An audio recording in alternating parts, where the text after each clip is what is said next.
बहुत समय पुरानी बात है। एक किसान था, उसके पास एक पुरानी सी घड़ी थी। एक दिन वो काम कर रहा था और वो काम करते करते वो घड़ी उसके हाथ से कहीं गिर गई। अब दोस्तों वो बहुत परेशान हो गया। वैसे तो बहुत पुरानी थी लेकिन उसको बहुत उससे लगाव था। वो उसको ढूंढने लगा, पूरे घर में ढूंढा, बाहर ढूंढा, खेतों में ढूंढा, लेकिन दोस्तों वो घड़ी उसको कहीं पर भी मिलकर नहीं। गांव के सभी बच्चे आ गए। उन्होंने देखा कि वो किसान बहुत परेशान है। सब लोग शोर मचाने लगे, हलचल सी मच गई। सब उसको बहुत प्यार करते थे। वो उस घड़ी को कहीं ढूंढ रहे, सारे बच्चे इधर लग रहे, उधर कर रहे, लेकिन वो घड़ी दोस्तों किसी को भी मिलकर नहीं दी। सवेरे से शाम हो गई, सब हिम्मत हार चुके थे। वो किसान अपनी आशा को भी छोड़ चुका था, अब तो शायद वो घड़ी नहीं मिलेगी। तभी दोस्तों एक छोटा सा बच्चा वहां पर आया और उसने कहा कि अंकल, यदि आप मुझे एक मौका दें तो मैं इस घड़ी को ढूंढ कर ले आऊं। तो किसान ने कहा, जब सब लोग ढूंढ चुके, सवेरे से तुम देख रहे हो, तो तुम कैसे ढूंढ लोगे? उसने कहा, आप मुझे एक चांस तो दीजिए। तो किसान ने कहा, चलो सबने कर लिया तो तुम भी एक मौका ले लो, तुम भी कोशिश कर लो। तो दोस्तों उसने कहा कि मेरी एक ही शर्त है, मैं इस घड़ी को अकेले ढूंढूंगा और आप सब लोग कोई भी आसपास नहीं होने चाहिए। उसने कहा, ठीक है, जैसे तुम्हारी इच्छा, तुम अकेले ढूंढ लो भाई। तो वो बच्चा मुस्कुराते हुए चला गया। दोस्तों सबसे पहले वो उस किसान के उस घर में गया।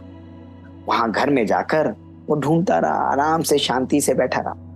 दोस्तों करीब पौने घंटे बाद वो बच्चा मुस्कुराता हुआ आया बाहर, और बाहर आया तो उसके हाथ में घड़ी थी।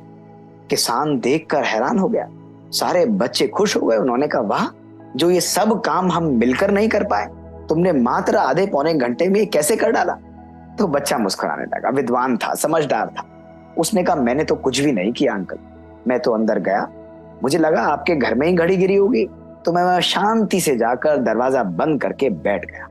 जैसे जैसे आधा पौना घंटा बीता, आवाज बिल्कुल समाप्त हो गई।